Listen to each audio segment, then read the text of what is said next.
మేము UG students అయినప్పటికీ మాకు లాస్ట్ ఇయరే ఇది ఓయూ నుంచి డివైడ్ అయ్యి మాకు సపరేట్ యూనివర్సిటీ అయింది.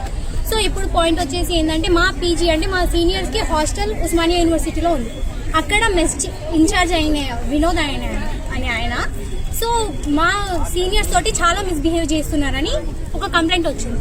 సో ఫస్ట్ స్టార్టింగ్ థింగ్ ఒక వాయిస్ రికార్డింగ్ షీ టీమ్కి వెళ్ళింది. దాంట్లో ఆ అమ్మాయి చెప్పిన స్టేట్మెంట్ ఏంటంటే మేము వీసీకి ప్రిన్సిపల్కి కంప్లైంట్ ఇచ్చినాము, అయినప్పటికీ వాళ్ళు యాక్షన్ తీసుకోవడం లేదు, సో మేము డైరెక్ట్గా ఇలా షీ టీమ్కి అప్రోచ్ అవుతున్నామని వాళ్ళు చెప్పారు. సో అదే ఇష్యూ తీసుకొని మేము ఇక్కడికి రావడం జరిగింది, వీసీతో మాట్లాడడం జరిగింది. ఎందుకంటే ఇది ఒక ఇష్యూ కాదు సార్, ఆల్రెడీ మేము ఇక్కడ లోపల చాలా ఇష్యూస్ ఫేస్ అవుతున్నాం. ఇక్కడ దర్బార్ హాల్ అని చెప్పేసి బ్రిటిష్ రూల్ అప్పటి నుంచి ఉందని చెప్పేసి ఇక్కడ షూటింగ్ కి పర్మిషన్స్ ఇస్తున్నారు. కానీ పర్మిషన్ ఇస్తున్నప్పుడు షూటింగ్ ఏరియా వాళ్ళు కొంచెం సెక్యూరిటీ పెట్టాలి కదా మాకు కూడా, ఎందుకంటే ఇది ఉమెన్స్ యూనివర్సిటీ, అందరు ఆడపిల్లలే ఉంటారు.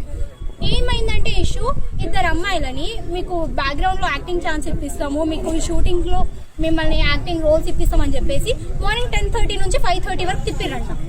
ఆల్రెడీ వాళ్ళిద్దరు క్యారవాన్స్ లో డ్రింక్ చేసి ఉన్నారు. అక్కడ అటు సైడ్ 5:30కి ఎవరు ఉన్నారు సార్. ఆ రోజు అదృష్టం కొద్దీ మా స్పోర్ట్స్ బ్లాక్ అన్న ఉండడం వల్ల ఆ రోజు చూసి వాళ్ళని రెస్క్యూ చేశారు. లేదంటే ఆ రోజు ఆడపిల్లల పరిస్థితి ఏంటన్నా.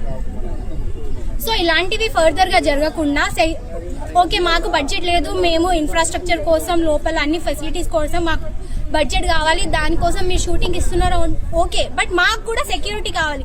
మేము ఎక్కడి నుంచో విలేజెస్ నుంచి వచ్చి ఇక్కడికి వచ్చింది చదువుకోవడానికి, సో మాకు చదువుతో పాటు సెక్యూరిటీ కూడా కావాలి. అదే మేము వీసీ గారికి ఈరోజు రిప్రజెంట్ చేశాము. అలాగే వినోద్ అనే ఆయన మీద యాక్షన్ తీసుకుంటామని చెప్పారు. దానికి మేము చాలా థ్యాంక్స్ చెప్తున్నాం వీసీ మేడంకి. అది ఎంత తొందరగా అయితే అంత తొందరగా యాక్షన్ తీసుకోవాలి. అండ్ ఇలాంటివి రేపటి రోజున పునరావృతం అవ్వకూడదు అనేది మా పాయింట్.